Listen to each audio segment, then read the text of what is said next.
Malahan Nabi memberi penekanan. Nabi pernah bercita-cita, Nabi letak dalam hati Nabi, kalau ikutkan hati aku, cuma Nabi tak buat.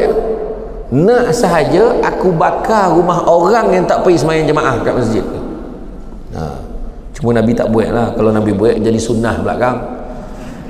Dah semua orang tak ada kerja lain, pergi bakar rumah orang pula kan.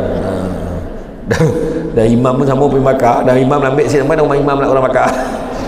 Contoh tak. Tapi maksud penekanan nak bagi gambaran penekanan tentang sembahyang jemaah.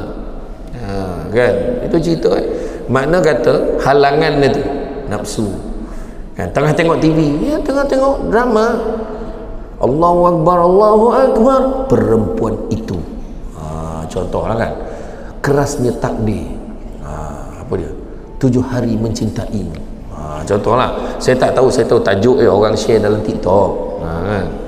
Jadi makna kata sudah maghrib lah, aduh hai, apa dia, setan pun bisik, lah iklankan kau semayang lah, kan? Tak iya pula lah, layan dia drama tu balik. Sekali iklan, bolalah dia masuk dalam bilik air, masuk ambil wuduk dia orang semayang, Allah Bismillahirrahmanirrahim. Tak dengar lah bisikan, macam dah habis ya iklan.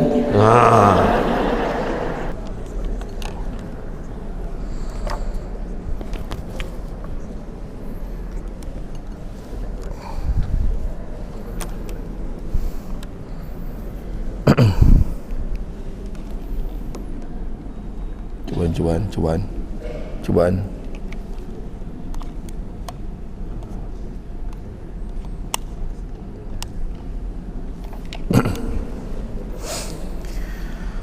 A'udzubillahi minasyaitonirrajim. Bismillahirrahmanirrahim. Assalamualaikum warahmatullahi wabarakatuh. Alhamdulillahillazi arsala rasulahu bil huda wa dinil haqqi liyuzhirahu ala dini kullihi walau karihal kafirun wala karihal musyrikun wala karihal muslimun.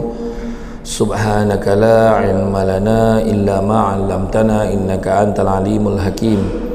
Rabbi shrah li sadri wa yassir li amri wa hlul 'uqdatam min lisani yafqahu qawli.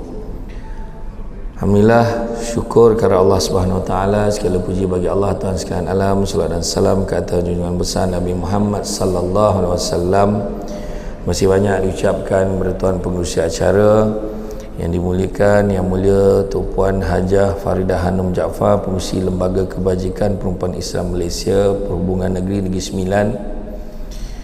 Bahagia Puan Sri Hani, merupakan isteri Tan Sri Rashid Husin, wakaf Masjid Husin. Masih banyak. Begitu juga yang dihormati, dikasihi Puan Fadilah binti Abdullah, pengurusi Lembaga Kebajikan Perempuan Islam Malaysia Cawangan Sembilan 2. Dan yang dikasihi lagi dihormati Tuan Imam Man Ali bin Mahmud, Imam 1 Masjid Husin Sembilan 2. Seterusnya barisan imam, barisan imam-imam, datang kuasa, penggerak aktiviti masjid. Itu juga daripada Lembaga Kebajikan Perempuan Islam Malaysia yang berkesempatan hadir. Seterusnya tuan-tuan dan puan-puan rahmati Allah sekalian. Alhamdulillah tuan-tuan dan puan-puan sekalian, syukur sangat pada pagi ini dapat kita bersama di dalam majlis ilmu yang mana Nabi sebut, barang siapa yang mengikuti jalan-jalan ke majlis ilmu, maka Allah akan anugerahkan kepadanya jalan-jalan ke syurga. Amin. Jangan lupa hashtag pergi syurga balik hari. Saya seronok sangatlah bak kata orang tu kan, makan sirih berpinang tidak, pinang ada di Kota Melaka. Makan sirih menganyang tidak, pagah dek budi dengan bahasa. Dah orang dah bagi pantun melambat-lambat macam tu, takkan kita tak balas kan? Kan macam itulah. Kita ni datang dari Negeri Sembilan, ya, kata adat banyak kiasan ditunjuk dia, tetapi bukan bergulung pendek panjang direntangkan. Memang tak akan faham kalau tak direnungkan.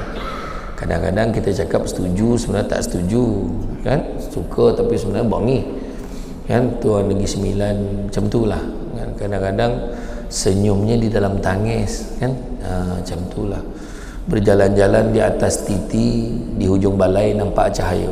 Sudah lama kita menanti, akhirnya mikrofon ni sampai kat saya. Macam tu lah ayat kan. Yang faham lah kan, yang tu kan. Gurau tu Imam. Saya ni memang kuat gurau. Jadi hari ni topik yang telah dipilih adalah tentang muslimin muslimat sejati di sisi Allah, ya.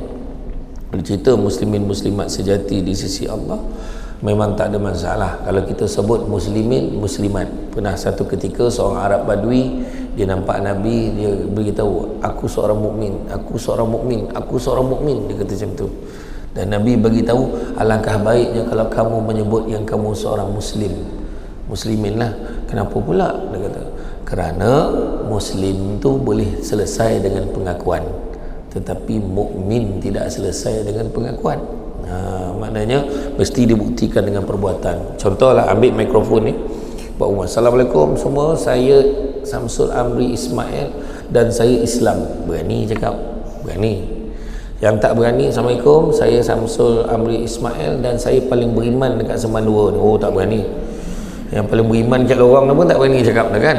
Tapi macam itulah, dia dibuktikan dengan perbuatan.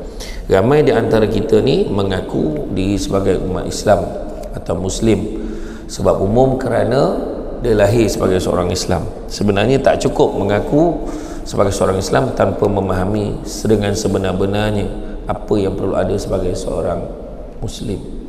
Dan contohnya kita tak lama lagi kita nak sampai kepada Hari Raya Aidil Adha. Hari ni dah masuk dah pun fasa tu. Daripada semalam dah ada yang puasa dah. Semalam puasa Senin Khamis. Dia dah buat. Hari ni dia sambung lagi puasa. Kan? Kau puasa apa? Dia tanya, kau apa hal puasa lah? Dia tanya sebab yalah kan, kadang-kadang kalau orang yang berlapik tu dia tanya puasa apa? Dia fikir lu. Kadang tanya kok salah pula atau kono pula tak tahu kan. Cantik toluk pantainya landai, tambik perahu tepi kuala. Biarlah burukkannya dipakai asalkan penuh ilmu di dada. So kalau tak tahu tanya, malu bertanya, sosek barik, sosek jalan tak jadi dah. Sosek jalan sekarang dah ada Waze, ada map kan. Sosek barik lah, tak mana dia pergi tak tahulah kan. Jadi itulah, sabar sebelum jawab tu, jangan dorang kan, sabar fikir macam tu kan. Saya pun tak tahu kenapa meja ni ada letak hadap orang perempuan ni poning betul. Orang lelaki biasanya tak ramai tak dihadap macam tu kan. Macam tu kan. Aduh, tak apalah, tapi macam itulah kita kena belajar lah. Jadi rupanya puasa bulan Zulhijjah. Oh ya ke? Ada orang tu tak apalah, aku ambil puasa Arafah nanti je. Maknanya orang tu tahulah, dia tahu kena puasa ke. Seorang tu pula tanya, iyalah, kau tak masuk bagian korban ke? Macam tu kan. Jadi itulah macam-macam lah. Tu sebabnya hari ini maklumat semua mudah betul maklumat hari ni.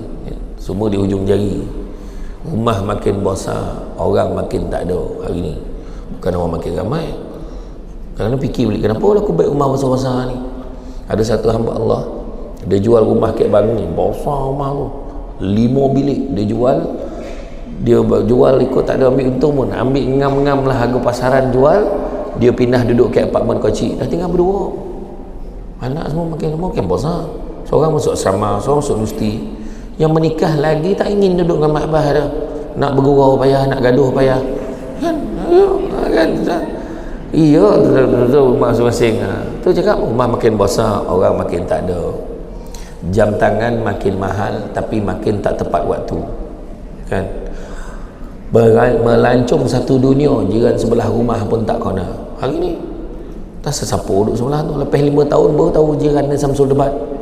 Macam tu lah. Macam tu kan. Dia sibuk hari-hari keluar kan. Perubatan semakin canggih, penyakit semakin banyak. Macam-macam penyakit sampai ke Malaysia. Influenza tu dah bukan A lagi dah, B ada, C ada. Tangan, kaki, kuku dan mulut dah habis nama penyakit dah. Sampai anggota badan pun jadi penyakit. Tahun lepas hujung tahun penyakit baru sampai ke Malaysia, sesama tomato. Apa pun penyakit macam tu. Tomato tu sesama pun dia tahu. Bayangkan tu kan. Bayangkan tu. Orang manusia semakin ramai, kemanusiaan semakin kurang. Pangkat semakin tinggi, kearifan makin tak ada. Hari ni pendapatan semakin tinggi, ketenteraman jiwa semakin kurang. Apa hal? Tu sebab nak tontoram jiwa, ikut perangai orang yang rajin bersedekah macam sedekah bina masjid ni. Kita tak dapat nak buat masjid ni, mati golek-golek gelantang 3 kali mampu hidup pun payah nak buat macam mana kan. Kita tak macam Tan Sri, Datuk Sri tu kan, mungkin paling tidak kau tak dapat macam tu pun, mana tabung mana? Tengok punya sombong masjid tak ada simpanan kek luar tu tak. Kau nak curi lah, tak ada hal tu dah. Orang lain duduk dalam poti-posi bermanggur lagi. Saya camah kat Masjid Jenderal Hilir, orang usik tabung tu berbunyi alam, tabung bunyi alam. Bayang tu. Sini tak ada hal, letak kek luar ya, tak ada hal nak curi lah, tak ada orang curi dah. Itulah cerita kan. Tapi bukan luar pagar dah, dalam ni lah, masih dalam kawasan ni kan. Jadi itulah dia tanda-tanda akhir zaman. Minuman makin banyak macam ni, air bersih makin tak ada, ilmu semakin tinggi, adab semakin kurang, belajar semakin mudah, guru semakin tidak dihargai. Nampak tu kan? Jadi keadaan ni menunjukkan keadaan hari ni. Itu yang hari ni kita kena belajar ilmu dan adab, dua-dua kena datang. Tu yang tajuk muslimin, muslimat sejati di sisi Allah. Kadang-kadang kita cakap dia Islam, tapi kenapa macam tu perangai? Adakah Islam macam tu? Cakap kan. Sedangkan Nabi sebut, Nabi kata Allah sangat suka hambanya kalau melakukan satu amal pekerjaan dilakukan dengan baik, teliti dan sempurna. Baik, teliti dan sempurna. Tak mahu dah cincai-cincai tau kan? Asbul katakan, asabulih katakan. Janji ada, janji siap. Kita selalu dengar ayat tu, kontraktor Melayu biasalah. Kita dengar ayat tu, mana betul lah Melayu memang macam tu. Islam tak mahu dia macam tu dah. Bila Melayu tambah pula Islam, patutnya yang terbaik, muslimin muslimat sejati di sisi Allah. Dan kalau kita memahaminya konsep Islam ni, maka sudah tentunya kita tidak akan menganggap ini merupakan satu manual sahaja, tetapi kita akan jadikan Islam ni sebagai ad-din, cara hidup kita. Daripada pagi bongkar tu kan, dah nampak cara Islam keluar ya daripada selimut, so pendek balang-balang ke lah, macam mana cara hidup kan. Tengok macam mana cara tu, relax ya deh. Ada orang tu kan bergambar kat semandua ni, nampak ambil gambar boleh. Kalau saya tak boleh, saya mesti togo lawas lah, saya kan togo kan. Orang dulu panggil, zaman saya lah panggil seluar steng, budak sekarang panggil short kan. Budak sekarang panggil short, seluar steng pakai. Bayangkan basuh motor basuh motor kat depan pakai seluar pendek kan? Dengan pusat Islam kan, pusat orang Islam, nampak lah kan, tak ada apa-apa, tak bersalah kan. Sebelah rumah tu imam pun sangkan tengok dia, imam lah sangkan tengok dia tak sangkan dah. Mam, dia saya takut, mam, okey, saya takut. Hari ni tuan-tuan kan, itulah dia. Jadi Islam agama yang cukup sempurna dan tiada kecacatan di dalamnya. Sebagai seorang Islam, kita dituntut beragama secara sempurna, kerana kesempurnaan dalam agama dapat memudahkan kita mencari jalan menuju keredaan ilahi. Jadi nak kena mendalami Islam tu yang kita kena belajar kan. Kain songket benang sutera, lilit sebolit buat selempang, ilmu yang banyak jadi cahaya walaupun sikit menjadi torang. Macam tu kena belajar. Dan belajar tu pula bukan main menonong ya, faham tak menonong? Dalam kata orang Sermon 2 kan, as it is kan, tak boleh, dia tak mahu macam tu lah kan. Dia mesti ada, kita kena melihat ibrah di sebalik. Kata imam tadi, ibrah di sebaliknya tu, pengajaran dia kan. Tanam tabu di topi rumah, cabut ubi sampai ke akar. Kalau hidup menuntut ilmu dengan hikmah, selaut garam terasa tawar. Macam tu ada ya jalan macam ni boleh ke tak mahu nak jadi sentiasa mencari jalan yang baik kan. Dalam Al-Quran Allah SWT menceritakan apa dimaksudkan sebagai muslim sejati. Antaranya dalam surah Al-Fussilat ayat 33, Allah Ta'ala berfirman yang bermaksud, dan siapakah yang lebih baik perkataannya daripada orang yang menyeru kepada Allah dan mengerjakan kebajikan dan berkata, sungguh aku termasuk orang-orang muslim yang berserah diri. Maknanya ayat ini mengkategorikan Muslim sejati mereka memiliki sifat terpuji. Pertama, ucapan dan lisan yang dilafazkan secara selalunya adalah baik. Ahsanu qaula, makna yang dicakap tu baik-baik. Tu orang perempuan kena berhenti dah bercakap, aku ni mulutnya jahat, hati baik. Tak mana dah, kalau hati baik mulut pun kena baik. Cakap elok-elok. Ni suami balik pahal mana suami tu nak tu tak berapa ramai yang tinggal dah. Cuba tengok, tu je sadar kan. Ramai terperanjat kan, terperanjat tercokit sidru mati macam tu lah kan. Bayangkan lelaki dah tak ramai, yang tak ramai tu pula sibuk nak jadi perempuan, tak pening kepala kita kan. Dah elok-elok lahir senapang lah kan, pening betul kepala, pening tuan-tuan. Dia cakap apa, saya jumpa tu, saya ada sekali tu saya ceramah di Limbang itu, bukan Limbang, di Mukah Bekenu Bintulu. Saya singgah kat satu restoran ni, bawa akak penganjur tu. Saya tengok ke signboard tu ada gambar macam laki bini je lah, tapi gampal-gampal lah badan dia kan, dengan awak ponik turun ke Batobang. Yalah, sekali saya tengok pelep-pelep rangkul contoh kan, rupa tak berapa lelaki, tak berapa perempuan. Tak terkeluar beli si goreng yang saya talan tu, bau perasan. Makan apa bang lah?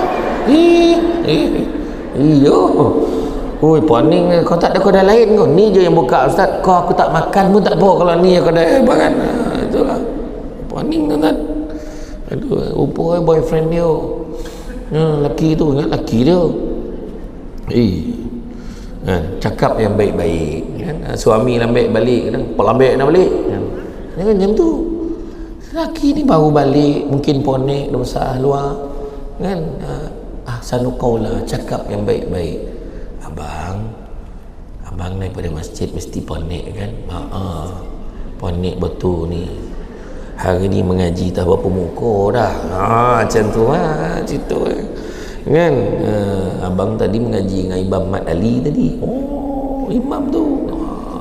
Okey bang, okey. Contoh ni tak bang mana ngaji ni, baca berterabur ngaji. Ayat dia kata ada betul lah kan. Baca berterabur mengaji tak salah. Ingat rumah ni hotel ke abang mengaji, salah mengaji majlis. Jangan abang dengan imam sama lepak kedai kopi ni kan, jaya lah mak. Aduh, dia benda tu syak yang tak elok lah kan. Besok malam tu imam tanya, malam ni ngaji tak? Malam ni tak pek dah mak. Rumah dah bising malam tadi. Aduh kan, tak jadi dia ngaji. Tunggulah dah 20 posok kita ngaji dia. Malam tu lepas maghrib, malam tadi pukul 9 lebih baru balik. Malam tu lepas bagi salam, imam bagi salam, Assalamualaikum warahmatullahi wabarakatuh, baru capui balik. Faham tak berkecapui? Quite early lah macam tu lah. Macam tu lah, kau tak faham lah kan. Balik, tahu balik sampai rumah bini sahur lagi, copek balik ni. Tak semayang kau? Tak semayang cakap apa? Macam mana hati tak sakit orang lelaki kan? Tu dia, cubalah tanya kan? Tu yang orang tua-tua ke kampung-kampung lagi lah, iyo. Aduh tu balik kan. Kadang dia balik dia bom ni bini tanya, berbalik bang kata. Berbalik tu baru balik. Dia memang baru balik. Kau sampai kau tak nampak pada tadi. Kau sampai memanglah dia baru balik. Kau tanya lagi, berbalik tak? Baru nak poi buto. Kan dah dapat. Dah bini tu pula kono. Semua tu. Cakap yang baik-baik. Tapi kadang-kadang ada yang cakap baik tapi maksudnya tajam. Ada. Abang pergi mana tadi bang? Abang tadi pergi berjalan, pergi ke Ion tu sekejap, pusing tu, lepas tu pergi ke taman rekreasi tu sekejap. Tu ya. Oh ya ke? Abang bawa kereta mana? Bawa kereta tu lah. Abang jangan lupa tau, kereta tu nama siapa?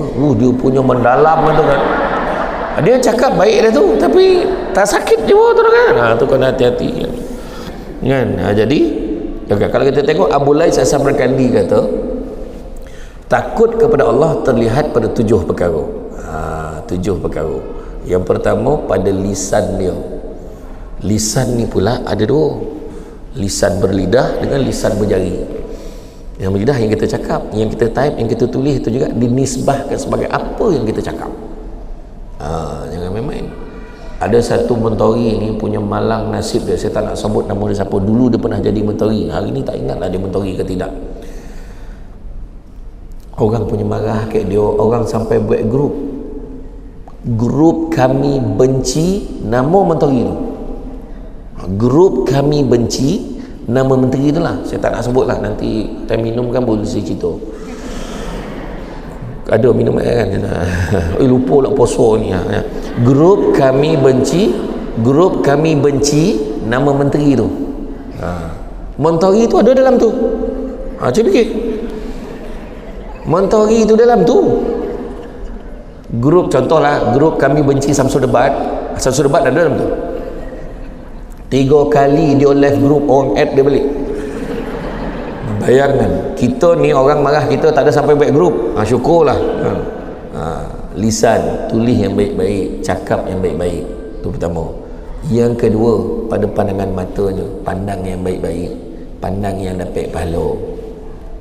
Kan? Pandang apa dapat pahala? Pandang muka mak ayah dapat pahala. Cakap dengan anak-anak, yang dah lama tak balik ke, suruh balik. Video call, nampak ya, tekan okey tak apa. Pertama, pandang muka mak ayah. Mak ayah dah tak ada, kirimkanlah Fatihah, doakan untuk dia. Yang kedua, pandang muka suami, pandang muka isteri pun baik pahala. Dengan satu syarat, pandang suami dan isteri sendiri. Bini orang nak pandang kan. Kedua. Yang ketiga, pandang apa? Pandang Kaabah dapat pahala. Sekarang baru tahu kenapa pandang Kaabah tu besar pahala sekarang. Kenapa? Payah nak pergi sekarang ni kan. Payah kan. Kalau pergi umrah pun mengambil orang kan. Osah ramai sekarang ni. Pergi umrah macam pergi haji je lah. Siapa yang baru daftar hari ni, insya-Allah kalau tak ada apa-apa arang lintang, boleh pergi pada tahun 2148. 3 kali mampu hidup tak boleh pergi lagi. Mampu hidup boleh mampu hidup tak. 3 kali tak pergi dah kan. Tentu. Tapi itu perancangan manusia lah. Kita boleh buat rayuan kan. Ya kan. Baru tahu ramai orang nak pergi dulu. Orang dulu pergi ni, ibu-ibu yang pergi dulu kan, siap boleh mengaji depan Kaabah kan. Tak ada apa, bersandar-bersandar dah, tak ada lah sibuk selfie. Sekarang kan, sekarang mereka nak selfie poning ke belum tengah-tengah tawaf, ajak ambil gambar gila tu orang ni kawan. Macam-macam ada orang kan. Jadi tengok Kaabah pun dapat pahala ya. Yang keempat, tengok Quran dapat pahala. Tengok baca lagi besar pahala. Tengok baca faham lagi besar pahala. Tengok baca faham hafal lagi besar pahala. Tengok baca faham hafal dan buat lagi besar pahala ya. Kemudiannya yang ketiga ada terlihat kepada apa? Hatinya sentiasa baik, nakkan kebaikan, terhindar daripada tamak. Jangan tamak, kongsi tak apa. Ya, faham ya? Jangan tamak, kongsi tak apa. Tengok orang nak khabar, hati kau nak baik, sangka tu boleh tak sangka baik? Boleh tak ada? Doa dia apa pun doa. Saya tak cakap pun apa. Kongsi ilmu, kongsi sedekah duit dengan orang. Macam semalam dapat tahu dah ceramahnya, share kat grup. Itulah maksud. Fikir apa? Kan orang lelaki tak ada fikir macam tu, semua macam tu. Muka macam tu tak berubah kongsi. Ya, jangan tamak. Faham ke tak faham? Setuju tak? Tak. Amat tu payah. Tak habis kebuk itu dah kan. Kan? Sangka baik. Saya teringat saya ceramah kat satu masjid kat Kuala Pilah tu.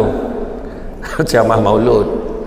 Tu risau-risau tu kalau tanya soalan tu saya cakap, selawat apa makcik selawat apa? Menyaut satu makcik tu dah ceramah lah, tanya pula dia kena marah dia macam mana tu.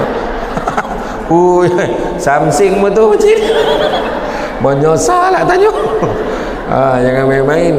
Saya tak nak sebut lah kampung mana kan, tapi macam tu lah berani makcik ni 9 ni, macam tu lah kan. Kan, jangan tamak. Kedua, jangan sombong. Jangan sombong, tak ke mana sombong, betul tak? Jangan sombong. Kita ni orang baik, kono jangan sombong. Macam mana muslimin tu sombong pula? Muslimat ni sombong tak? Dia tak sombong, baik dia. Yang cakap pun baik-baik, belagak ada kan. Penyanyi tu macam mana sodap pun suara, tiba-tiba masuk Gegar Vaganza minta nyawa nak nyanyi lagu sendiri. Tak mahu dia sampai masuk tua dia. Kan? Kalau dulu note itu sampai ke langit. Kalau dia paksa gak ikut not lama tu dengan dia ke langit. Macam tu lah, tak sampai dah ngap Dulu berlakon jadi hero, sekarang jadi tukang kebun. Dulu berlakon jadi heroin, sekarang jadi orang gaji. Macam mana? Dah sampai masa kan. Nak baik macam mana? Kita takkan selama-lama nak sombong dengan apa? Kedudukan kita sampai masa. Saya dulu pernah jadi bos pengarah. Sampai masa bersara. Saya dekat bersara. Tunjuk kat hotel dapat 10% diskaun. Nak belakang dengan apa kan, sampai masuk kan. Itu nak macam tu. Lawa berapa lama lawa, saya cakap. Orang dulu-dulu tak payah lawa-lawa ada bahagia. Mana ada foundation, undercoat, bola tak ni mana ada. Dengan caca-caca-cacania bulu mata. Marin mana ada. Marin saya ingat saya tengok gambar lama pengantin, tengok gambar mati saya kahwin marin, gambar muka bertirai. Ya. Mana nampak muka lawan? Kalau duduk bersanding agak tinggal nampak tangkuk, ada tik lalat. Nampak sikit. Tu tahu sikit. Malam pertama dah masuk bilik, singkap apa macam tu nak muka kau? Agak macam tu lah kan. Macam kan. Tapi tak ada. Okey ya. Kan 30 tahun, 40 tahun kan. Sekarang berdating lah. Dah kona daripada sekolah lah apa. Cokai. Macam mana? Kan bukanlah kata apa kan, tu sebab saya posan tu. Posan ni terutama artis tu, dia kena ingat bila dia dalam hal ni nak jaga ni peribadi kita ni kahwin, kita belum bercerai lagi, wartawan tanya kau jangan jawab banyak-banyak, doakanlah yang terbaik untuk kami. Sudah, bila kita cerita saya tak sangka kenapa dia, tak payah. Bila cakap macam tu kau buka aib sebab dia masih suami, dia pun masih isteri, tak usah kan. Yang netizen lah bagi komen macam-macam. Dah lah lain Samsul yang kono kan. Yang netizen lah komen macam dia hari-hari duduk dengan orang tu kan. Jangan komen macam-macam. Siapa sini tak ada masalah rumah tangga? Semua ada masalah, tapi itu biasa, cuma cara kita mengatasinya. Orang dulu tak payah nak make up, tak payah nak apa-apa. Dulu lagi lah pukul 8 dah, pukul 7 dah balap. Karen tak ada. Kok rajin ni dipamil lah kan. Kau tak, golap. Gabur-gabur terasa. Okey, dah. 8 dah naik. Itu sambil-sambil lampu tak nyala lampu tu. Belum batu-batu ni. Orang marin senang. Orang marin 8, 10 nak relax kan. Sekarang 3 tutup kilang kan. Jangan gomah-gomah tutup kilang, pesan ke orang perempuan tu, jangan gomah tutup kilang, melainkan tanya dengan pengurus. Minta bincang elok dengan pengurus kalau dia jumpa tapak baru jangan main-main. Cawangan baru dibuka. Kan. Ni saya beritahu ya, mantan apa. Ya, hati, jangan sombong, jangan belagak. Dan begitu juga jangan dengki. Dengki bahasa Melayu, bahasa Arabnya hasad. Punya tauk di Malaysia ni dua-dua pakai. Hasad, dengki. Dengki ni apa? Dengki ni bukan hanya tak puas hati tau. Dengki ni kalau kita faham maksud dengki ni, insya-Allah kalau saya bagi maksud dengki ni, insya-Allah kita tak nak dengki dah. Dengki samalah artinya kita seolah-olah mempersoalkan apa yang Allah dah tentukan untuk orang lain. Tu kan, macamlah dia hana bona, dia seorang boleh panggil Samsul debat, contohlah kan, dia nak pertikaikan LPKIM ni tadilah, LPP apa, LKPIM kan, dia pertikaikan. Tu biasa, peduli lah. Cuba tengok Nabi Ibrahim, waktu Nabi Ibrahim dalam peristiwa korban nak semboleh Nabi Ismail, bising semua orang keliling, dah bising, gila Ibrahim ni, anak dia nak disembelih nanti besok jangan-jangan kita dia semboleh nak begitu. Macam itulah ujian yang kita bila buat benda baik, orang akan bercakap. Tu besok. Saya tak adalah nak cerita pasal korban sebab tu kan tajuk maknanya kena panggil lagi lah ni. Makna tajuk lain pula ya. Macam tu. Jadi maknanya kemudian selepas hati apa? Perut. Jaga perut ni macam mana pula? Maksudnya tidak membenarkan benda-benda haram masuk ke dalam perutnya. Cari rezeki yang halal, sesungguhnya yang halal itu baik buat kamu. Dalam satu hadis Nabi sebut, barang siapa yang membenarkan benda-benda haram itu masuk ke dalam perutnya, nescaya malaikat di langit dan di bumi akan melaknatnya selama sesuai selagi mana benda-benda haram itu ada di dalam perutnya. Jangan, tak sah ya. Biar ada sikit tapi cukup, banyak boleh kongsi ya. Macam tu. Sensitif waktu kongsi tu kan. Dan kemudian lepas perut apa? Tangan. Terlihat pada tangannya. Tangan tu macam apa? Tangan sentiasa bantu, sentiasa tolong, bagi sumbangan. Kan? Macam contohnya, dah fikir dah berapa ekor lembu dekat masjid ni berapa tahun ni? Ya? 4 ekor. 4 ekor. Semalam saya pergi ceramah dekat Masjid Tengku Aziz Sungai Penchala. 35 ekor. Tiap-tiap tahun macam tu. Tahun ni target lebih lagi. Berapa hari ibu siap tu? Saya bayang 35 ekor. Lembu memang risau tu jalan kat Sungai Penchala tu. Jangan main-main. Sini 35 ekor weh. Kalau kat Samandu dia boleh relax sebab 4 ekor kan. Masuklah bahagian korban tuan-tuan. Menyumbang tangan masuk bahagian. Kalau tak boleh masuk satu bahagian, ambil seekor. Kan. Lagi banyak pula dia. Tak mampu, kau tak mampu lah seko, tak mahu satu bahagian pun tak mampu, datang ke masjid, bantu tolong timbang kau, tolong pegang kaki lembu tu kau, ataupun paling tidak dah tak ada kojo mana, tolong tu lembu. Apa perasaan kau lembu tu kan? Lepas tu apa? Tak agak mampu, tolong timbang. Tak agak mampu, pergi tolong agihkan daging tu. Kau tidak pun datang lah, datang ambil bahagian masing-masing. Itulah, itu yang paling lemah lah tu. Habis lemah dah tu kan. Macam tu lah kan. Jadi antara sifatnya adalah selalu bercakap, nanti tak ambil lagi. Kemudian lepas tangan, kaki melangkah ke tompek-tompek yang baik, datang masjidnya tompek yang baik, pergi datang ke Nui Kenara tompek yang baik kan, menziarah orang yang sakit tompek yang baik. Cakap dah ziarah orang sakit, cakap yang baik-baik. Kau dah berapa lama sakit dan ni timah oi?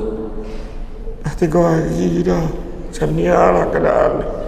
Tak apalah, kau sabarlah. Kau makan yubek tu lepas 5 hari okey. Aku lu macam tu lah. Hari ketiga tu memporit bona rasoi. Tapi hari kelima kau 6 dah okey dah tu. Iya kau, iya. Makasih yo. Macam tu lah.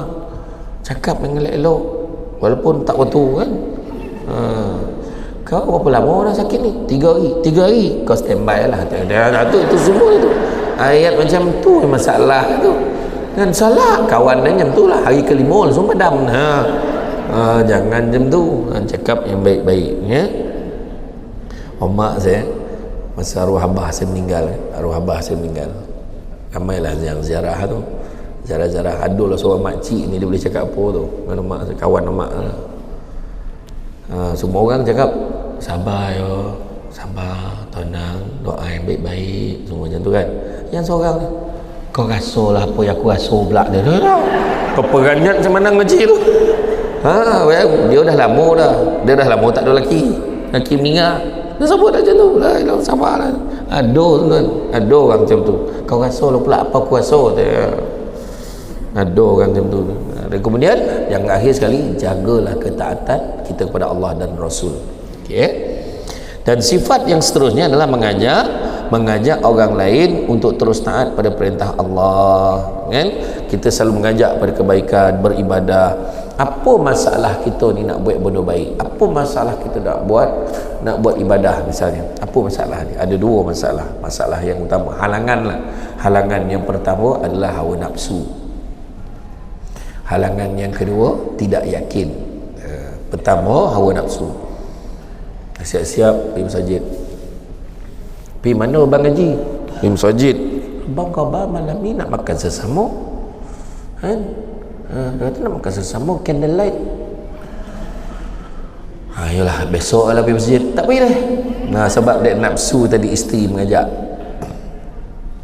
Abah pergi mana Abah? Abah nak pergi surau abang kata malam ni nak pergi pasar malam. Tak yo pula lah. Ada pula besok lah pergi surau. Kalah dia dengan hawa nafsu tu. Kadang-kadang kebanyakan orang tak pergi masjid tapi zuhur macam tu. Kan bulan puasa, cuba tengok bulan puasa 10 minit sebelum zuhur dah ramai kat sini. Bayangkan 10 minit sebelum zuhur dia dah sampai. Setengah jam pun dah siap mengaji dulu. Aduh. Tetapi hari lain ada kebanyakan kat kedai makan, nafsu makan tu.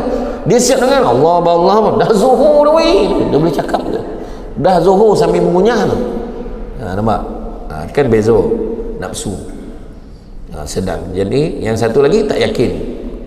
Kalau yakin tentu orang hari-hari pergi masjid. Tu yang disebutkan kan Nabi kata kalaulah sesiapa tu tahu dan faham akan kelebihan bersolat jemaah di masjid, merangkak pun dia akan datang. Terutamanya sembahyang subuh dan juga isyak. Dia sebut tu. Subuh dan isyak tu yang paling borek sekali orang nak pergi ke masjid kadang-kadang. Kalau orang tahu merangkak pun dia akan datang. Nabi kata yang tu. Malahan Nabi memberi penekanan. Nabi pernah bercita-cita, Nabi letak dalam hati Nabi, kalau ikutkan hati aku, cuma Nabi tak buat, nak sahaja aku bakar rumah orang yang tak pergi sembahyang jemaah kat masjid.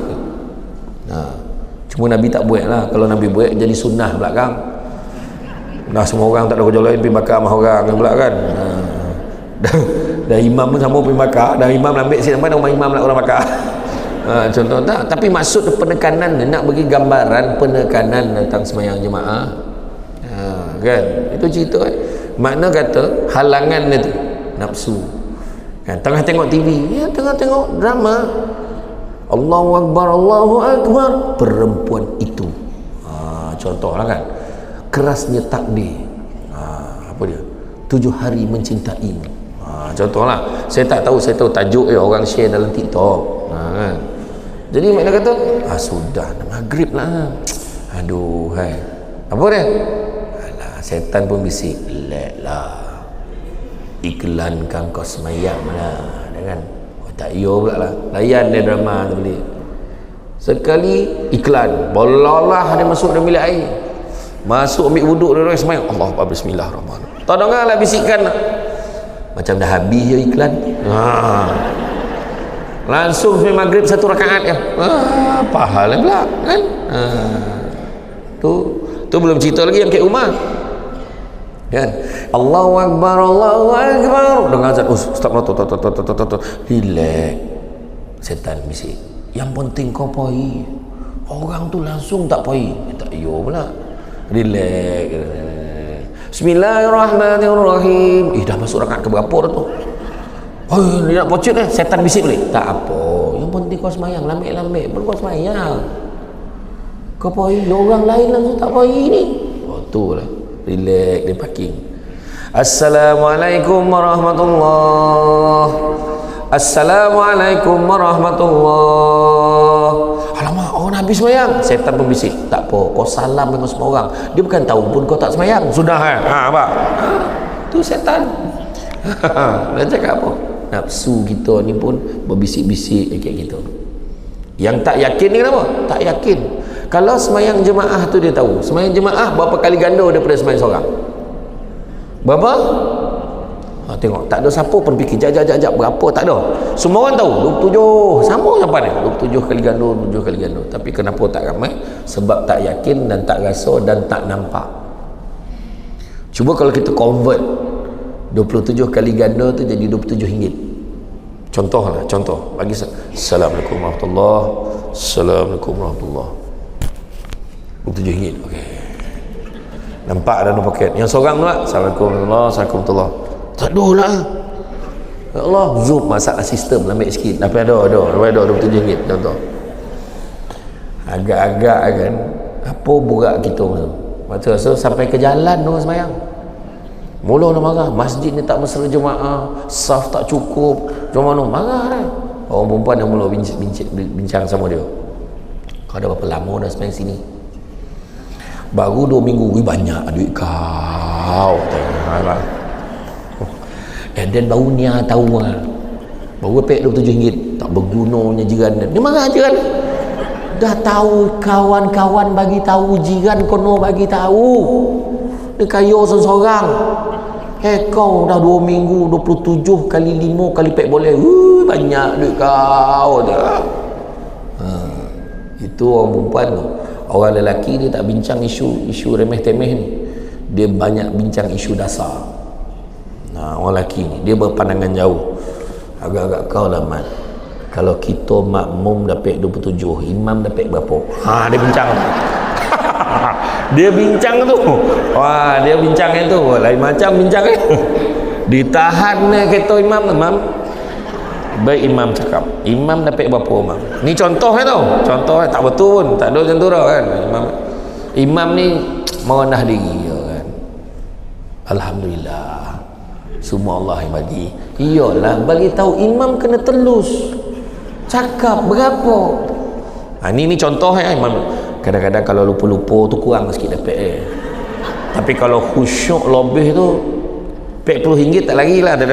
Malam tu bertumbuk nak jadi imam RM40 tu dia apa kan? Tapi masalahnya yang Allah bagi ni bukan RM27, 27 kali ganda. Kita pun tak tahu berapa, dan Allah bagi itu sudah tentu lebih baik dan lebih hebat daripada apa yang boleh kita bayangkan. Tapi kita tak yakin. Nak yakin macam mana? Nak yakin konolah datang ke majlis-majlis ilmu, kono belajar. Tu sebab orang lelaki kena faham ya. Nabi kata kita kena wajib bagi nafkah pada isteri kita, zahir dan batin kena bagi. Makanan, pakaian, tempat tinggal tu zahir. Nabi pesan bagi tu pula dengan suasana kasih sayang. Suasana kasih sayang, makna bagi duit belanja ke nafkah duit mesti dengan kasih sayang.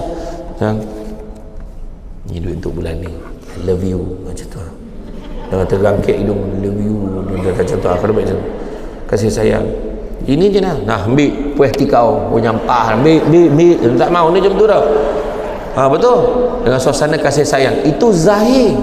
Yang batin ni jangan ingat yang atas katil saja kan, bukan yang gitu-gitu je no. Ni termasuk juga memberi nafkah tu, maksudnya didikan agama. Jadi kalau tak boleh nak bagi didikan agama, jangan halang isteri nak datang kuliah duha di Masjid Husin Seremban 2. Walau siapa pun penceramah jangan pilih penceramah. Saya difahamkan pagi ni orang Bangi pun ada datang ada muka bukan orang sini pun datang kan, tak apalah kan, datang kuliah duha ni salah satu cara kita bagi nafkah ya. Jadi banyaklah lagi, itu pun nak cerita panjang pun tak boleh kan. Banyak lagi nak macam mana, dah 2 tajuk kena panggil ni ya. Jadi kemudian dengan keyakinan ni tuntut ilmu barulah dia akan jadi macam mana?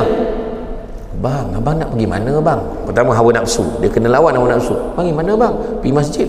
Abang kata nak makan sama malam ni kan.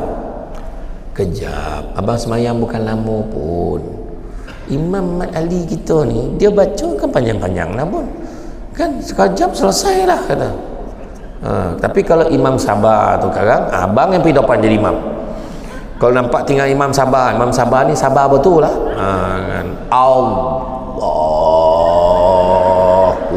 Akbar, tu sabar betul tu kan. Ni Imam Mat Ali okey, tak ada masalah, dia baca ayat pun panjang pun tapi copek sudah yelah. Kan balik kan kita makan lah sesama. Umur suami isteri tu dah 70-75, makan bersuap lah tu. Abang tu telinga suap tak apa tak tahun tu warna dah suap macam tu lah. Tak apalah, kemesraan tak apa kan. Makna anak belajar, bah abah kata lagi pasal malam.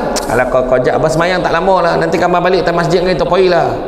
So pasal malam tu takkan tutup selagi abah kau tak sampai. Macam tu ya. Kau nak kuat dan belajar ilmu, datang belajar ya, belajar. Pokok sena tepi sempadan, anak tupai menumpang lalu. Bocorai nyawa dari badan, barulah putih petua guru. Donga cakap guru kita. Kalau dia pesan buat, pesan jangan buat. Macam tu je kan. Datang dari Padang Keladi sehingga sekejap ke Tanjung Karang. Macam manalah ilmu nak menjadi kalau sudah dilanggar pantang dan larang. Tu kena jaga. Tu makluman semua. Saya punya teks, saya punya pantun tak baca teks saja. Tapi hari tu Tapi hari itu saya dongak pantun, saya tak boleh dongak tu, pengurusi majlis tu bawa pantun, saya dongak pantun ni betul-betul macam tadi, cantik lah tu pantun tu. Tak apa bondo, dari Segamat pergi ke Kuantan, singgah di Lipis membeli mangga. Orang kalau pergi Lipis tak menyinggah nama, kalau Segamat pergi Kuantan, jumpa Kuantan dulu baru jumpa Lipis, tu kan singgah nama dah man. Betul tak? Yang paling teruk sekali, dari Seremban pergi ke Melaka, singgah di Perlis, mana jalan kau ikut? Budak sekarang baik pantun asal ada bunyi, itu engkau orang menengah tu. Berarak awan berbalam potang, awan berarak di celah pohon ara. Macam mana pokok tu, apa tinggi pokok tu sampaikan awan tu berarak ke celah pokok tu? Itu semua nak kena tanya tu. Iya, kadang budak-budak sekarang saya togur merah muka pengurusi tu. Kan. Tapi tadi pantun okey, saya tak masalah tu. Okey, terbaiklah. Dia punya research dia tu mendalam lah tentang pantun tu. Kan. Jadi kemudian selain perkataan yang baik dan selalu mengajak pada agama Allah, Muslim sejati bertindak dengan kebaikan, tidak pernah berbuat amalan bertentangan dengan syarak. Dia selalu beramal soleh. Ni semayang, berdukun, dukun tiang ni topuk tiang tahu sakit apa. Ada tu. Ni ada orang buat ni tak habis. Dia menego macam tak ramai orang. Baik macam mana? Kena lah ikhtiar lagi, carilah jalan apa. Oh ni ada orang buat ni. Tak habis ada orang buat. Dia meja ada dua ya. Macam mana nak ramai orang cakap? Kan? Masak pun secoet, tahu tak secoet kan? Mak pakai ayat tu secoet. Macam mana? Kan? Sendiri masak tak sedap ke? Cuba kita rasul. Kalau anak sendiri pun tak boleh menerima masakan mak tu, macam mana orang lain? Macam tu lah. Konolah belajar kan. Jadi tak buat benda-benda yang bertentangan dengan syarak kan. Yang mana kita lihat sesungguhnya aku benar-benar seorang Muslim, penggunaan kata tersebut memberi maksud kesejatian seorang Muslim. Maknanya dari aspek lain, Muslim ini juga adalah mereka yang tabah menghadapi cabaran hidup. Tentulah ada cabaran.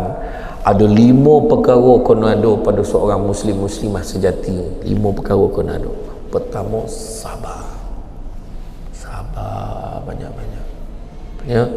Biasalah hidup kita ni memang macam tu. Yang datang ni kan, dia tengok kalau golak apa yang menangkut-nangkut tu banyak salah tu. Sebab dia stres kan. Tapi tak apa, release sikit. Bagi masalah, siapa tak ada masalah? Siapa yang tak ada masalah? Orang gila tu tak ada masalah, tapi dia bagi masalah ke orang.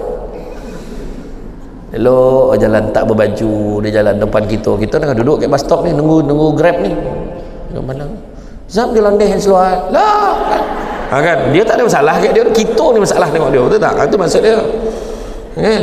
Tu sabar banyak. Kedua, syukur. Kita ni senang, Nabi ajar kita apa?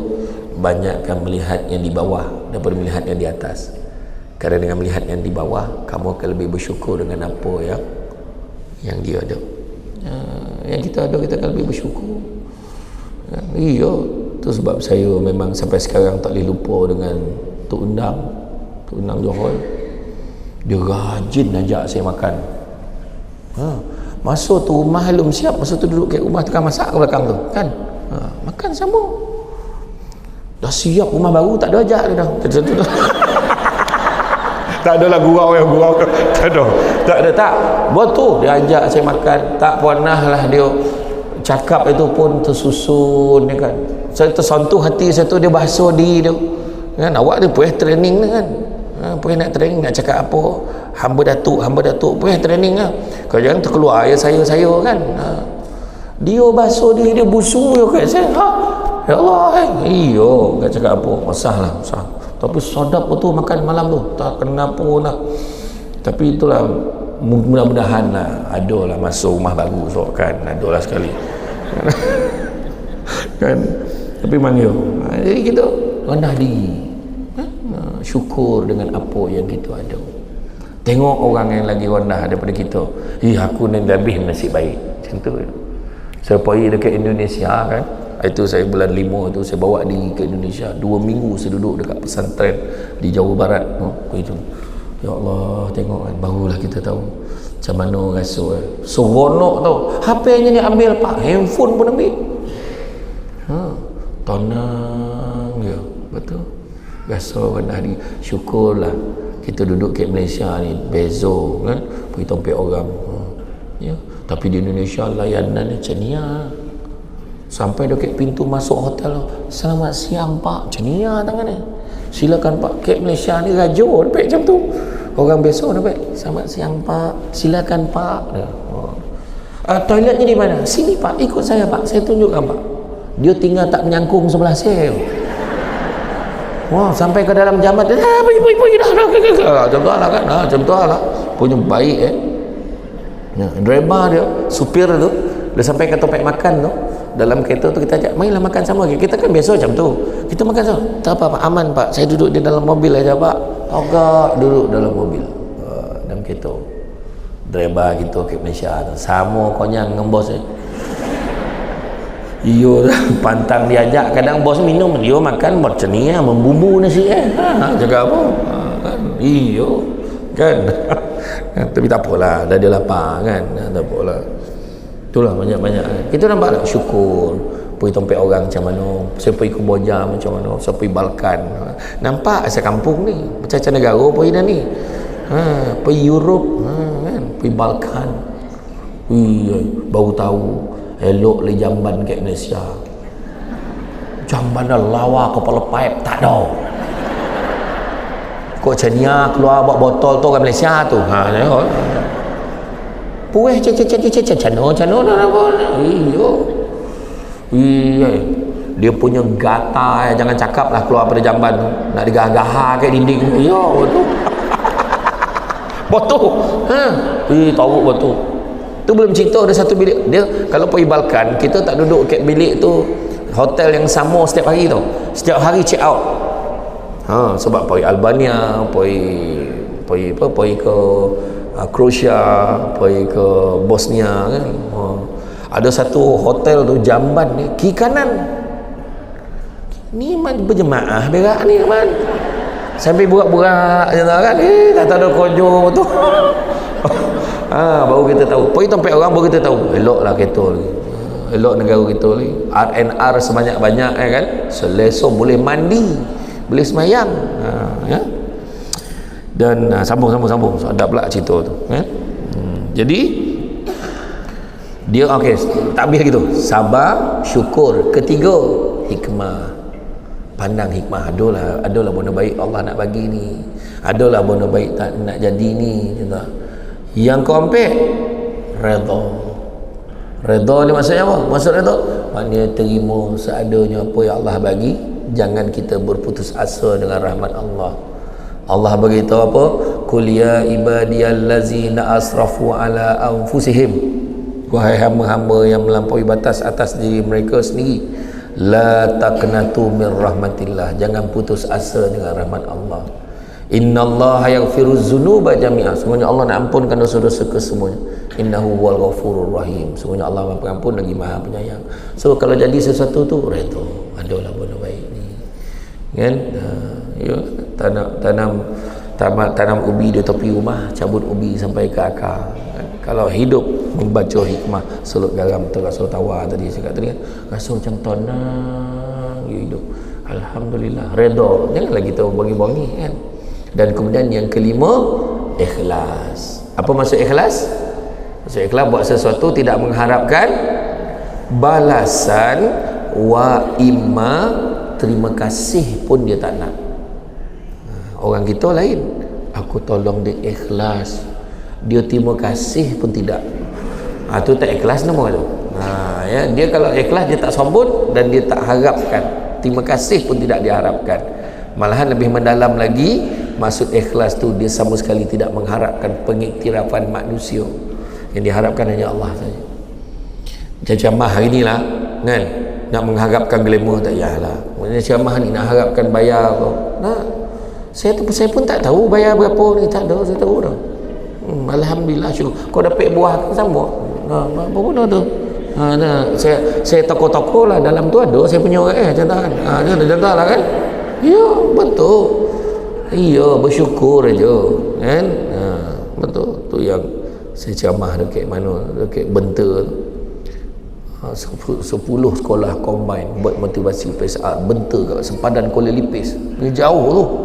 Dia cakap dengan PA saya dia nak bayar 300. Terangkit konding PA tu. Dia 10. Dia bukannya satu sekolah 300. Semua 10 sekolah combine motivasi PSR sebelum PKP tu 300. Saya kata tak apalah belilah tu. Yang penting jangan batal program. Itu tanya, ada tak tompek lain nak buat juga? Sekali kan, tak adalah pergi satu tompek je. Tengok ada masjid Jerantut, malam tu surau dekat Jerantut, malam tu masjid dekat Benta. Pergi dapat dia. Sampailah makan ikan patin steam azmi tu kat Kuala Lumpur tu. Sedap. Menggeletek-geletek nyawa dia sedap Yo. Botu. Saya pergi sana. Rupa-rupa pergi kat sekolah kebangsaan Benta tu yang motivasi 10 sekolah combine tu, motivasi PSR tu. Rupanya calon PSR dia sekolah ni seorang calon, sekolah ni 2 orang calon. SKM sekolah kekurangan murid. Sekolah kekurangan murid. Jadi yang tu pun cucu-cucu yang anak ni hantar anak duduk dengan wan dengan datuk kan. Itulah hantar sekolah tu. Dan RM300 tu pula cikgu-cikgu tu kongsi seorang sikit. Bayangkan kalau saya tolak tu. Macam mana tu? Itulah. Kita sebenarnya menghadapi masalah yang sama di Sorban ni sebenarnya. Satu taman nak satu sekolah. Kalau boleh sekolah tu depan rumah kan. Sekarang memang tak rasa, tunggu 3 generasi lagi semua dah dewasa, semua tinggal kat tempat tu. Sudah cikgu lagi ramai budak-budak bawa rambut nak ajar budak seorang. Iya kan sebenarnya macam dulu kan kita naik bas. Saya ingat lagi saya dulu sekolah Parui, daripada Panco naik bas Tokan Loceng kan. Betul sebab orang dulu cerdik, dia boleh bajet nak Tokan Loceng bila ini kau terdoreh nak Tokan ni jauh kau jalan ni, kalau lamek tak lajak simpang, betul tak? Budak sekarang mana tahu. Dulu loceng ada loceng panjang, ada loceng bulat, loceng macam lah orang tak tahu tu loceng kan. Dulu budak sekarang mana tu. Itu cakap tu. Seperti itu sekarang ni sekolah lah sampai depan rumah sekolah dah okey, untunglah. Tapi lepas 3-4 generasi kita kan ada masalah. Apa itu nak buat sekolah lagi macam tu lah.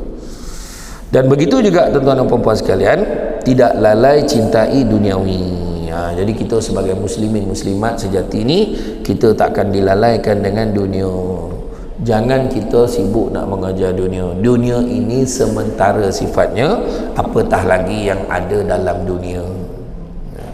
Dunia ini sementara, dan sampai masa akan mati. Jangan terpedaya dengan muda, sebab mati tak syarat tua. Jangan terpedaya dengan sihat, sebab mati tak syarat sakit. Ada orang tu elok jalan-jalan jatuh dalam lubang, dalam gila lubang tu. Gila pun tak dalam macam tu. Dia jatuh dalam lubang tu, orang ingat ni confirm mati macam ni. Bomber penyelamat pun datang, tarik dia pakai tali. Tengok nadi ada lagi, punya dalam lubang tu. Tak mati dia. Abang tu jaga. Dia kata, Abang steady bang. Kenapa? Abang jatuh dalam lubang tu, dalam bang. Tapi abang boleh hidup lagi. Ya, mana lubang tu? Dia tinjau lubang tu langsung mati. Terperanjat tengok lubang. Tadi jatuh tak mati tu. Dia nengok lubang tu mati. Nak cakap apa? Mati bukan sebab yang kita jangkau. Kita pergi hospital kan, pergi hospital HTJ kan, yang pakai oksigen tu.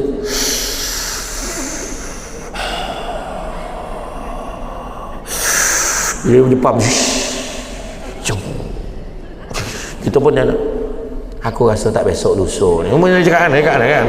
Dia cakap ni. Aku rasa tak besok lusa ni. Sekali dia dalam bercakap tu, tak perasan melintas jalan, langgar ke taksi tu mati. Yang mencungap tadi tu keluar, dia baca Yasin tu kan, cakap apa? Jangan ngamak-ngamak tu, kita tak tahu kan. Kepada tu sebab saya selalu pesan kepada orang-orang lama, ayahanda bonda kan, yang dah mencecah usia 60 tahun 70 tahun, dia yang datang ke masjid, jangan malu, dah tua apa pun sajid ustaz, tak usah malu dah, sebab ini pencapaian. Bukan semua orang boleh capai usia tua. Tuhan sayang botu kayak gitu. Ya, ni lagi pencapaian. Berapa orang tinggal ni? Ya ramai, bukan beliau kan? Kan? Ya, tu pencapaian tu. Kita tua ni pencapaian. Samsul Debat belum tentu boleh sampai. Arwah abah saya meninggal pada tahun 2002. Umur dia baru je sebulan 2 bulan mencecah usia 50 tahun. Tiba-tiba demam, besok tak keluar hospital, meninggal. Kalau saya ikut arwah abah saya lah, mana umur saya tak sampai 10 tahun ni. Macam tu sebab kenapa begitu nak mengangkat langit kan? Kita jangan lalai. Itu sebab dalam surah Asy-Syura, ni sikit ini. Maknanya saya dah kalau masuk surah Syura tu dah Nabi tu. Saya cara pandang tu saya faham lah. Baca niat tu kan. Dia dah somak kat tengah tu, dia nak balik ni. Sabar, kau jap sikit ni. Dia kalau dah cania duduk tu kan. Macam tu, faham tu kan. Surah Asy-Syura ayat 20 Allah beritahu, barang siapa yang mengejar keberuntungan akhirat, nescaya kami akan tambahkan keberuntungannya itu. Maknanya dunia pun dapat. Namun barang siapa yang mengejar keberuntungan dunia, nescaya kami akan berikan sebahagian saja daripada keuntungan dunia itu, dan takkan ada satu bahagian pun untuknya di akhirat kelak. Jadi mana nak? Kau jar akhirat dua-dua dapat, atau kau jar dunia dapat sikit, akhirat langsung tak dapat apa? Baik, kau jar akhirat. Macam program hari ni, bukan nak keuntungan dunia, betul tak? Semua akhirat. Orang masuk korban tu bukannya sebab dunia, sebab akhirat. Apa untung dunia untuk korban? Macam cakap, cuba fikirlah, kalau fikir-fikir balik lah, untung dunia apa, kat mana? Okay, mana? Publicity, tak glamour melembu tu. Saya ingat arwah abah saya cakap, tak payah tengok dalam lembu tu, muka lebih kurang sama. Abah saya cakap, memang dia pun, tapi apa keuntungan dia? Tak ada. Yang kita nak kejar keuntungan akhirat, khususnya pada orang yang ikhlas. Tu yang dikobarkan, sesungguhnya darah dan daging tu takkan sampai kepada Allah. Yang sampai adalah keikhlasan, amal soleh dan ketakwaannya tu yang sampai kepada Allah. Jadi kejarlah akhirat kan? Hidup bila-bila boleh mati. Yang hidup pasti akan mati. Maka Nabi kata, orang yang paling cerdik adalah orang yang sadar dia akan mati dan bersedia dengan kematiannya. Macam itulah.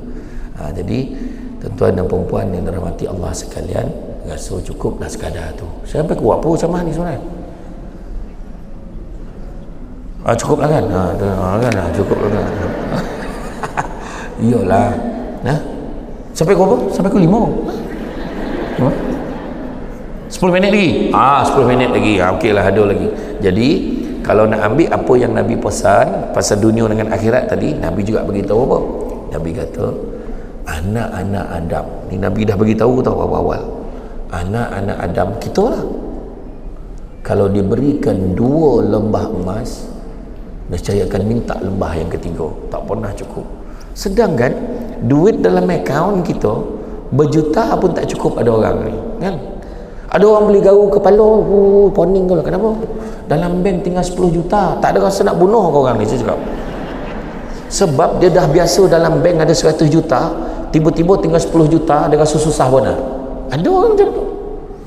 Orang yang kerja penyawat awam, tanyalah yang pensioner yang ada kat sini, pesara-pesara sama macam saya kan, bila dengar yang Perdana Menteri mengumumkan bagi menghargai jasa penyawat awam, umumkan insentif kewangan sebanyak RM700. Wah, dia kata kan, masa diumum tu kan, ada kakitan kerajaan ni ada 3 jenis. Yang pertama, baik tak payah, kata yang seorang. Yang kedua, okeylah, pada dulu pek 500 ni naik 200 kilo tu. Yang seorang tu balalah, dia pergi kat mesin ATM tu, dia cucuk, tak ada pun, belum lagi baru umum. Macam tu lah, punyalah nak kan. Sebab dia dah janji nak tukar kasut sekolah anak yang kuat-kuyak tu, dia janji nak buat anak bini makan kat kedai makan tu. Yang penting cara kita memandang tu. Cakap tadi, bagi 2 lembah ambil kan? Tak pernah cukup 2 lembah. Saya pergi kat rumah Datuk Seri ni, kat Kelumpur tu, agak emah botol rumah Datuk ni. Tak ada lah ustaz, masa beli dulu murah lagi, masa tu baru 4 juta, aku salah tanya, aku dah salah jawab. Dia cakap, dia bukan sombong tau, tapi memang bahasa dia. Ada satu rumah Datuk Seri Kek Kajang, saya pergi, dah habis ceramah kat rumah tu, dia bagi saya makan satu kopuk tu. Ustaz kata, sedap tak kopuk ni? Sedap lah, itulah rumah saya pun cakap sedap tu, yang kita orang boli kilang tu. Pula kau boli kilang iya, kau sedap, kau beli banyak, bagi semua rasa. Ni pun tak ada dah, dengan kilang-kilang beli. Pernah tak kita, saya tak tahu lah kok Tan Sri macam tu, saya tak tahu, saya tak ada dah kan, tengah lepak kat kedai makan, sadap lah kedai ni, you rasa macam mana? Itulah kita belilah kedai ni, tak ada dah kan, tak ada dah, you beli sah betul. Tapi itu cara kan? 2 lembah emas akan minta lembah yang ketiga. Kemudian Nabi juga sebut, carilah rezeki yang halal, sesungguhnya yang halal itu cukup buat kamu. Dan Nabi juga beritahu, manusia yang paling kaya adalah manusia merasa cukup dengan apa yang dia ada. Tu Nabi dah ajar kita dah tu. So jangan nak kerja-kerja dah, dunia ni sementara kan. Berapa lama rasa baru rumah besar, berapa lama sudah bergomo, anak bini tak ada, anak tak ada, tengah dengan bini yo, abang makan apa bini punya pakak kau macam tu lah kan, bergomo bercakap, orang dah tak ada, buat rumah besar-besar kan.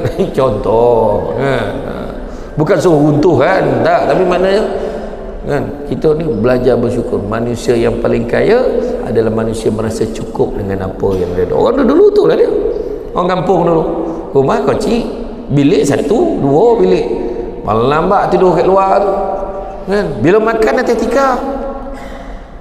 Yang paling hebat orang dulu, yang orang sekarang susah nak ikut, antaranya makan sama-sama malam, susah, sibuk mana lelaki tu, ceramah tak baby, hari-hari ceramah ya, contohlah kan, sibuk bisnes, sibuk ni. Orang dulu sibuk macam mana pun, malam mesti makan sama, atas tika, tak payah meja marble, tu bahasa baku, meja marble, mengengkeh nak buat masuk rumah, meja tu borek, la ilaha illallah. Dulu pakai tika, makan ramai-ramai, cania suap anak, adik tu suap sampai ke kepala nasi berterabur, dah habis tu mak kita marah, elok-elok lah makan, macam tu ya. Dah habis tu dikibeh bagi itik ayam makan, okey. Sekarang meja marble, duduk tu biar bagi mama makan dengan papa dulu, nanti mama suap, makan asing-asing, betul tak? Tu dia, makan sama-sama. Isteri tu bila anak cakap, bah nak ayam tu sikit, kita ambil ayam, walaupun ambil sekotol, cubit, letak dalam pinggan dia, dapat palos lokah lagi besar pada bagi makan anak orang lain. Orang rumah pula anak mak mentua, bang nak sayur tu sikit, buka lah mulut tu, abang anak tengok, biarlah anak tengok, you kan isteri I, yelah dia suap ni anak dah huyu, anak tak pernah tengok. Itu cakap tadi. Ya, tak ada, dia kena mesra. Nabi macam mana? Nabi dengan isteri Nabi macam mana? Manjur, makan bersuap, kan? Kita pun kena lah buat macam tu ya. Dan begitu juga tuan-tuan dan perempuan sekalian, kalau nak jalan laju, jalanlah seseorang, tapi kalau nak berjalan jauh, berjalanlah bersama-sama. Ya, tak ada siapa boleh hidup sendiri, tak ada siapa boleh hidup sendiri dalam dunia ni, kena kerjasama. Macam ni kan, datang ni ramai-ramai, si baik ada lelaki ni, aku tak tahu saya nak camah depan perempuan ni, peningat pula saya. Ada lah yang sendeng-sendeng yang tu macam berharap, nampak tu takut nak tu takut kan, ada kena beritahu tu saya dah kahwin ya, kena beritahu kan. Iyo kan, sebenarnya semua ada sebab. Tak ada orang boleh hidup sendiri dalam dunia ni ya, semua perlukan orang lain kan. Pakai bodah tak boleh bodah diri sendiri kan. Doktor gigi boleh cabut gigi sendiri tak, mahu kan, melainkan kes-kes terpencil Mr. Bean Itu tak boleh pakai cerita tu kan. Iyo kan. Orang jangankan hidup, kita tak boleh hidup sendiri, mati pun tak mandi sendiri. Ada orang mati sendiri, bak seni gayung lagi orang kampung kan. Dan sok kau kapan-kapan tu tak tahu kau biar tahulah dia guling-guling sok kubur sendiri, jangan bohong tak mano tu kan. Jadi janganlah hidup kita ni tu sejati ni kita jaga tadi yang 5 perkara yang sudah sebut tadi: sabar, syukur, hikmah, redha dan juga ikhlas. Begitu juga tadi kan saya beritahu tentang macam mana kita kena jaga kata-kata kita. Sebagai orang Islam ni cakap dah terlampau banyak orang viral kan. Sekali zaman viral dia ambil kata-kata kita sikit tu keluar habis. Ni lah ada ayat. Nampak macam tak elok benar Islam ni. Hati-hati dalam kita bercakap, hati-hati dalam mengeluarkan kenyataan. Dia melambangkan bahasa, melambangkan bangsa ya. Jadi tuan-tuan dan puan-puan, Datuk, hati-hati yang dikasihi sekalian, bak kata orang sepandai-pandai tupai melompat akhirnya jatuh ke tanah jua. Walaupun perkongsian sudah tamat, mudah-mudahan merasap ke dalam jiwa ya. Cantik dipandang rumah penghulu, kayu tu ukir dari papan, alang-alang menuntut ilmu, subuti pasir kombang ngalah menjadi intan.